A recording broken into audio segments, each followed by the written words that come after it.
Chinglen, Sanathoi manakta changlai. Aduga hari. Nanga tawshikain. Hojikino padokan. Sanathoi. Oh, ekoi pabungi mamanabagi machane. Nahankai mapala layrubane. Engineering tambagi. Ngarang tholakpane. Aduda ekoi lakpa. Aduda mana thimiram gena thimiram bane. Adu kai tawake. Chinglen. Kashidawde. Aidi nangonaga karan tawba mi malure. Sanathoi. Nate. Yare, class tangase. Chinglen. Hoi. Chinglen Sanathoi changlai. Tamfa. Sanathoi. Nang eka kauthokpane ba. Sanathoi. Kauthokte. Tamfa. Lao. Changase. Chinglen. Hoi. Ekoi hung puna changmina kase. Tamfa. Is. Ekoi hung puna changmina kase hari. Amai se ikai bakangdaba sum henjalai se yungne. Chinglen. Oshin se wa nga kre. Tamfa. Nyare ko lehoro. Sanathoi lao changase. Sanathoi. Hoi. Tamfa Sanathoi chanki. Chinglen. Mashi nga se yungne. Ontok niyet kraba. Jealous. Bai Ningthem. Yengune. Bai Chinglen tawrise. Nupi marakta yawnangbagi hundo amise. Manakta changmuslaw. Ningthem. Hoi bai. Jealous Ningthem lai. Jealous. Bai. Kanaroine. Nupi marakta fogan ba. Chinglen. Amuk hawar aba. Nangi khadangdo. Yare. Class angase. Jealous. Hoi. Class ka yam changling amani khange. Hoi changase. Jealous Ningthem Chinglen punna class ta changlai. Tamfa. Sanathoi. Hayengdi ekoi da chak chadoni ko. Amana chak khongni haibane. Ado nungdangda chak chabana fadoi male. Aduna ekoi da mola halage. Nangshu khare nungayani da. Sanathoi. As wari de. Tamfa. Wari natiye. Asing mane. Chinglen hoi su sanglai. Asumna class ta oza changlami. Jiban. Aina nahan hairamba dance competition gi list amta pikhalakte. Helen. Sir, aigidi anamba ikhalabane. Sir, ai day 12 manungda soidana pikhalage. Jiban. Oh, fare. Jealous. Nangdi kya mikhalaba. Jealous. Sir, aidi pangkui kuruina ikhatrida. Horen hing loibe aina. Jiban. Ibungo nang ngama. Horen la hing la pikhala age haide. Loirega pikhalo. Jealous. Hoi sir. Jiban. Ngashi dagi class aura. Noi gi practice tong naba. Masti hairega ozazi bantoki. Satra sing lang lami. Parisu college to lami. College ki matam loidina satra sing thoknari. Sanathoi. Hima.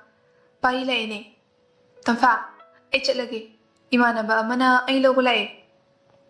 Tamfa. Hoi. Sanathoi.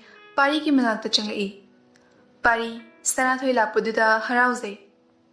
Sanathoi. Pari. Nangimda changorabo. Pari. Lao. Chalase. Sanathoi. Hoi.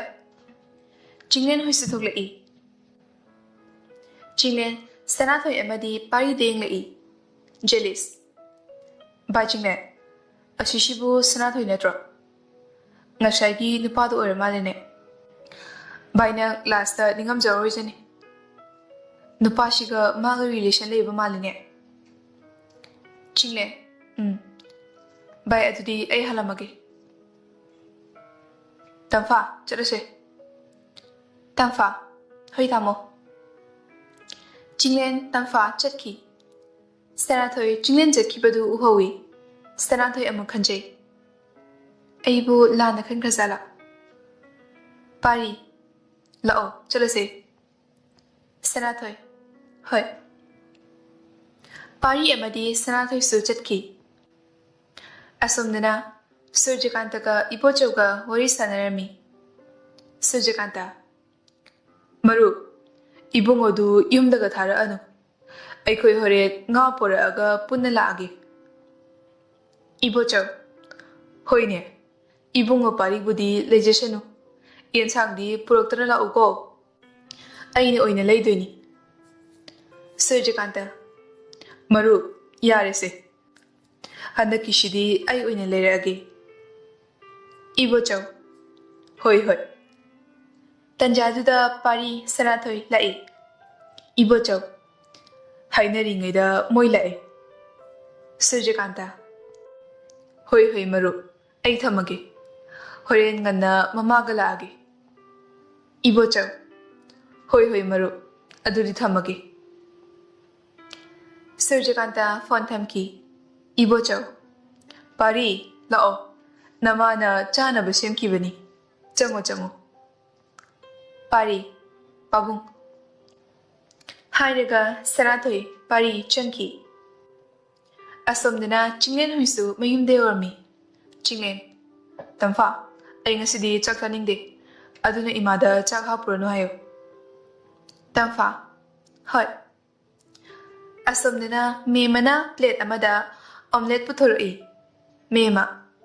Hima. Sanathoi di. Pari. Ima.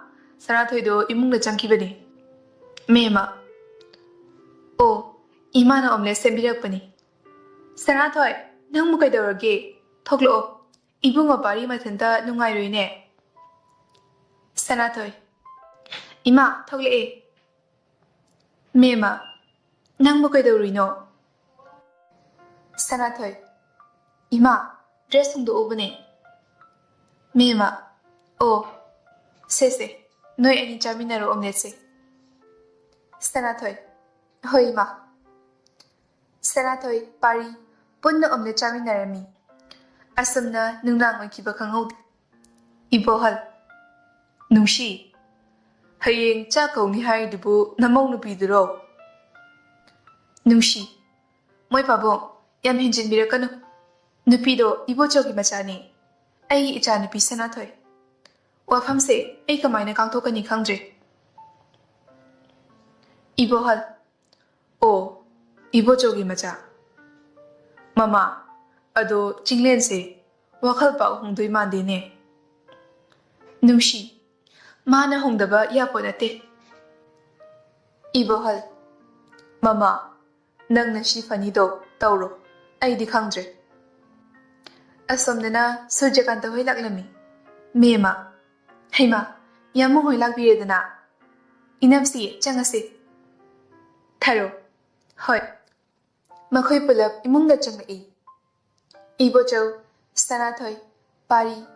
Kitchen Lomda Famlagalerami. Ibocho. Ita. Kaino Yam Thengida. Surjakanta. Ita. Nupi Yawbashidi Janjani. Nungdang Shidabu Kana Yinina Kerino Khangdi. Boy Nupi Hongnabi Taibagan Baga. Tharo. Moi Pabong. Adumaina di Haibinuda. Kiba Haibase. Naha Oringai Kalingai the Kihogadabani. Ibocho. Chumi. Item Shina Haishi. I Koigishi Shuni. Mima. Yaris Inamsi. Chakpuna Tomina Resi. Tharo. Hoi hoi. Tharo Mema Chak Tominarami. Surjakanta. Ita. Mapalut ho ushidana. Ibocho. Hoi ita. Surjakanta Ibocho Toki. Pari Sanathoi Yingdunale. Aduga Mathanda Kalami. Mashigi Nupishi Kaim Kangdabur Kangdeba. Moina Tokrishi. Aikoi Nigi chance Pirineshi. Pari. Sanathoi. Nang Ingunda Kim Tahaning Dabra. Pari. ꯅꯪꯅ ꯌꯥꯝ ꯍꯩꯅꯗ꯭ꯔꯗꯤ ꯑꯩ ꯅꯪꯉꯣꯟꯗ ꯀꯩꯝꯇ ꯍꯥꯏꯔꯣꯏ ꯍꯥꯏꯔꯒ ꯄꯥꯔꯤ ꯆꯤꯌꯔꯗꯒꯤ ꯍꯧꯒꯠꯂꯛꯏ ꯁꯅꯥꯊꯣꯏ ꯀꯥꯏꯗ ꯆꯠꯀꯦ ꯍꯥꯏꯅꯣ ꯑꯩ ꯅꯪ ꯍꯩꯅꯗꯕ ꯂꯩꯇꯤꯌꯦ ꯀꯩ ꯍꯥꯏꯗꯣꯏꯅꯣꯁꯨ ꯈꯪꯗꯦ ꯑꯗꯨꯒꯤꯅꯦ ꯄꯥꯔꯤ ꯍꯥꯏꯐꯦꯠ ꯅꯣꯛꯆꯩ ꯑꯗꯨꯒ ꯑꯗꯨ ꯉꯁꯥꯏꯅ ꯍꯥꯏꯕ ꯀꯩꯗꯧꯒꯦ ꯊꯥꯔꯣ ꯑꯅꯤꯁꯤꯕꯨ ꯋꯥꯔꯤꯒ ꯑꯝꯇ ꯁꯥꯟꯅꯗꯖꯥꯠꯂꯣ ꯃꯈꯣꯜ ꯃꯋꯥꯒ ꯇꯥꯗꯦꯕ ꯏꯅꯝꯁꯤ ꯁꯥꯟꯅꯔꯝꯒꯅꯤ ꯃꯈꯣꯜ ꯊꯣꯛꯅ ꯋꯥꯔꯤ ꯁꯥꯟꯅꯗ꯭ꯔꯁꯨ ꯊꯃꯣꯏ ꯊꯃꯣꯏ ꯃꯁꯛ ꯈꯪꯅꯔꯝꯕꯗꯤ ꯊꯥꯔꯣ ꯍꯣꯏꯅꯦ ꯑꯁꯣꯝꯗꯅ ꯆꯤꯡꯂꯦꯟ ꯋꯥꯈꯜ ꯅꯨꯡꯉꯥꯏꯇꯅ ꯂꯩꯔꯝꯃꯤ ꯑꯗꯨꯒ ꯈꯜꯂꯤ ꯁꯅꯥꯊꯣꯏꯗꯨꯕꯨ ꯑꯩ ꯅꯠꯇꯕ ꯅꯨꯄꯥ ꯑꯃ ꯈꯪꯅꯈ꯭ꯔꯖꯥꯠꯂꯥ ꯉꯁꯥꯏꯒꯤ ꯅꯨꯄꯥꯗꯨꯒ ꯃꯥꯒ ꯀꯔꯤ ꯑꯅꯛꯄ ꯔꯤꯂꯦꯁꯟ ꯂꯩꯕꯖꯥꯠꯅꯣ ꯑꯩ ꯍꯌꯦꯡꯃꯛ ꯁꯅꯥꯊꯣꯏꯗ ꯑꯁꯦꯡꯕ ꯑꯃ ꯍꯪꯕ ꯇꯥꯏ ꯑꯁꯨꯝꯅ ꯁꯅꯥꯊꯣꯏ ꯍꯣꯏ ꯆꯥꯛ ꯆꯥꯔꯝꯃꯤ